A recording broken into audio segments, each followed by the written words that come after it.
Hello friends, welcome to your channel Kushinagar education. I am Ravi Kumar. आज का topic है kinetic molecular theory. जैसे आज का टॉपिक है जो मैटर हम लोग कल बारे में पढ़े थे, मैटर का कैरेक्टरिस्टिक पढ़े थे और मतलब मैटर के बारे में पढ़े थे। तो आज उसके बारे में देखेंगे जो काइनेटिक मॉलिक्यूलर थ्योरी है वो कैसे मतलब उसके भौतिक गुणों को हेल्प करता है। तो ये कुछ ना कुछ तो उसमें सहाय करेगा। जैसे हम लोग साधारण पढ़े थे सॉलिड लिक्विड गैस कैसे देखते हैं, इसके हिसाब से पढ़ेंगे कि काइनेटिक मॉलिक्यूलर थ्योरी है तो ये कैसे मतलब इसको सॉलिड लिक्विड गैस मतलब द्रव्य को कैसे इसमें कैटेगरी में डिवाइड किया गया है। तो आज का मतलब जो पॉइंट है वो इसके काइनेटिक मॉलिक्यूलर जो थ्योरी है इसके मेन पॉइंट हम यहाँ पे लिखे हुए हैं। तो एक एक करके देखते जाते हैं और इसके बारे में डिस्क्राइब करते जाते हैं। तो देखिए पहला हम लोग लिखे हैं जो ये मैटर होता है छोटे छोटे कणों से मिलकर बना होता है। जैसे कि हम पिछले वीडियो में बात कर चुके हैं कि जो मैटर होता है छोटे छोटे कणों से मिलकर बना होता है। तो ये भी कहता है काइनेटिक जो मॉलिक्यूलर थ्योरी है वो भी यही कहता है कि छोटे छोटे कणों से मिलकर बने होते हैं।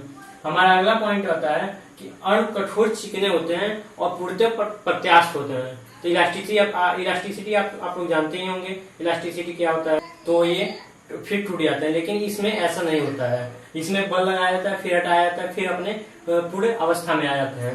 तो ये पूर्णतः प्रत्यास्थ होते हैं, कठोर होते हैं, चिकने होते हैं।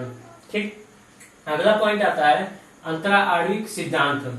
जो अंतराणविक सिद्धांत मतलब इसमें ये है कि इसमें अंतराणु बल को देखा जाता है, अंतराणु स्थान भी होता है। तो अंतराणु बल को देखते हैं, जैसे अगर जो अणु है पास पास हैं, जैसे सॉलिड है पास पास होते हैं तो उसमें अंतराणु बल अधिक होता है, लेकिन अंतराणु का स्थान बहुत कम होता है। जो गैस में होता है वो अंतराणु का स्थान अधिक होता है, लेकिन अंतराणु बल कम होता है। ऐसे लिक्विड में देखा जाए तो अंतराणु बल गैस की अपेक्षा अधिक होता है, लेकिन अंतराणु का स्थान वहीं तो गैस की अपेक्षा कम होता है। लेकिन सॉलिड की अपेक्षा जो बल होता है वो इसमें कम होता है, स्थान होता है थोड़ा अधिक होता है। तो यही होता है अंतराणु का स्थान और अंतराणु गत होता है। तो यहाँ पे उसी का सिद्धांत है। चौथा पॉइंट आता है आकर्षण एवं प्रतिकर्षण होता है। जैसे हम जानते हैं जो अणु होते हैं पार्टिकल्स छोटे छोटे हैं, द्रव्य के पार्टिकल्स हैं। अब ये आकर्षित भी करेंगे प्रतिकर्षित भी करेंगे। ये कोई जरूरी नहीं है कि आकर्षित ही हमेशा किए जाते हैं या प्रतिकर्षित ही हमेशा, दोनों कंडीशन में चलते हैं।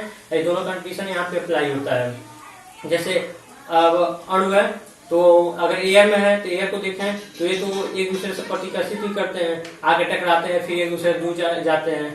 तो आकर्षित करते हैं तो पास आते हैं, फिर टकराते हैं तो फिर दूर जाते हैं। अब ठोस में देखा जाए तो आकर्षित किए रहते हैं इसलिए चिपके रहते हैं। लिक्विड में देखा जाए तो उसमें भी आकर्षित किए रहते हैं इसलिए चिपके रहते हैं। तो इसमें ये होता है, इसको मतलब हम लोग जनरली कहें तो इसको ससंजक बल, यहाँ पे लिखा हुआ है ससंजक बल। ठीक, तो ससंजक बल भी कर सकते हैं। ससंजक बल यही होता है कि जो एक ही पदार्थ के अणुओं के बीच अपने ही अणुओं के बीच बदलने की क्षमता है, मतलब बधे रहते हैं, आकर्षित किए रहते हैं, उसे ससंजक बल कहते हैं। ससंजक बल जितना अधिक रहेगा अणु एक दूसरे से चिपके रहेंगे। ससंजक बल जितना कम रहेगा उससे मतलब चिपकते नहीं है, मतलब एक दूसरे से प्रतिकर्षित करते हैं। जैसे हम लोग रेत ले लिया जाए तो इसमें ससंजक बल बहुत कम होता है, एक दूसरे से मतलब उतना चिपकते नहीं है। ऐसे रेत लेते हैं तो देखते हैं गिरते जाता है। और ऐसे कोई मतलब बर्फ का टुकड़ा है वो भी तो जैसे लिक्विड होता है, लिक्विड में भी ससंजक बल थोड़ा अधिक होता है। ऐसे लकड़ी हो गया, लकड़ी में भी ससंजक बल अधिक होता है। तो ससंजक बल ये होता है। अब हमारा पांचवा पॉइंट आता है काइनेटिक एनर्जी। काइनेटिक एनर्जी होता है जो गति के कारण जो ऊर्जा उत्पन्न होती है उसे काइनेटिक एनर्जी कहते हैं। काइनेटिक एनर्जी बेसिकली क्या होता है, गैसों में अधिक होगा, सबसे ज्यादा गैसों में अधिक होता है क्योंकि उसके जो कण होते हैं एक दूसरे से दूर भागते रहते हैं। तो दूर भागते, जैसे रूम है तो रूम में काइनेटिक एनर्जी जो एयर है कण है, ऐसे हम जनरली देख सकते हैं। अगर रोशनी पतला सा है तो देखेंगे कण ऐसे ऐसे भागते हैं, तो वहां से पता चलता है कि काइनेटिक एनर्जी इसका अधिक रहता है। और काइनेटिक एनर्जी अधिक रहने का कारण ये भी हो सकता है कि अंतराणु बल वहां पे बहुत कम होते हैं और अंतराणु का स्थान अधिक होता है, इसलिए काइनेटिक एनर्जी अधिक होता है। जब ऐसे बोल सकते हैं काइनेटिक एनर्जी अगर अधिक है तो वहां पे हाँ मान लेंगे कि हाँ अंतराणु का स्थान अधिक है और अंतराणु बल बहुत कम है। अब ऐसे लिक्विड में आ जाए, लिक्विड में भी काइनेटिक एनर्जी रहता है लेकिन गैस की अपेक्षा कम होता है। सॉलिड में काइनेटिक एनर्जी नगण्य के बराबर होता है। ठीक, अब ऐसे देखें काइनेटिक एनर्जी हो गया अब सॉलिड में तो होता नहीं है, सॉलिड में स्टैटिक एनर्जी ज्यादा होता है। स्टैटिक एनर्जी जो होता है गैस में बहुत कम होता है, नगण्य के बराबर होता है। लिक्विड में थोड़ा मतलब सॉलिड से कम होता है, लिक्विड से थोड़ा अधिक होता है। इसमें ये देखते हैं। अब आता है छठवां पॉइंट आता है ताप पर निर्भर करता है। जैसे ताप को कैसे देखेंगे, अगर हम लोग ताप बढ़ाते जाएं, गैस रखा गया है, ताप बढ़ाते जाएं तो उसके मॉलिक्यूल तेजी से मतलब गति करने लगेंगे, यानी कि उसकी काइनेटिक एनर्जी बढ़ जाएगी, स्टैटिक एनर्जी और कम हो जाएगी।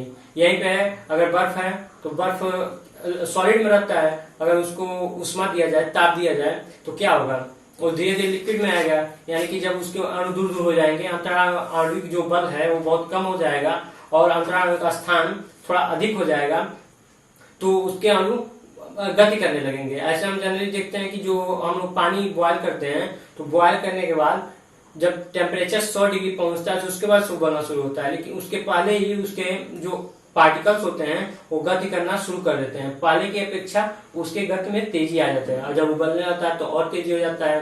तो ऐसे देखते हैं। अब यहाँ पे हम लोग का एक 6 टॉपिक खत्म होता है और एक चीज और इसमें और देखते हैं कि एक ही पदार्थ का तीनों अवस्थाओं में देखा जा सकता है। जैसे जनरली जल है जो वाटर हम लोग का है, तो वाटर को देखें तो ये सॉलिड भी हो सकता है, लिक्विड भी हो सकता है और गैस भी हो सकता है। तो सॉलिड को कैसे देखेंगे, जैसे जनरली बर्फ है, हम लोग देखें बर्फ, तो बर्फ सॉलिड अवस्था में रहता है, तो बर्फ तो जानते हैं सॉलिड में होता है। अब सॉलिड में है तो कितने पे होता है, 0 डिग्री टेम्परेचर पे ले जाएंगे तब ये सॉलिड में आता है, ठीक, लो टेम्परेचर पे। अब वाष्प में कैसे देखेंगे कि हाँ इसका वाष्प बन रहा है तो हाँ गैस अवस्था में आ रहा है, तो इसको अगर गर्म करते जाएं और या जल को रखें कमरे की सामान्य ताप में रखते हैं तभी ये वाष्प में जाता है। लिक्विड में कब रहेगा, लिक्विड में कमरे की सामान्य तापमान पर ही लिक्विड अवस्था में रहता है। तो ये 3 कंडीशन जल में देख सकते हैं, तीनों कंडीशन पाया जाता है, ठीक। इसके बाद से अगले वीडियो में लेकर आएंगे अगला टॉपिक। तब तक के लिए नमस्कार। और आपका अगर ये टॉपिक अच्छा लगा हो तो ज्यादा से ज्यादा लाइक करें, सब्सक्राइब करें और शेयर करें और बेल आइकन को दबाना ना भूलें ताकि हम जो भी वीडियो आपके लिए बनाएं आपके पास पहुंच जाए। Thank you.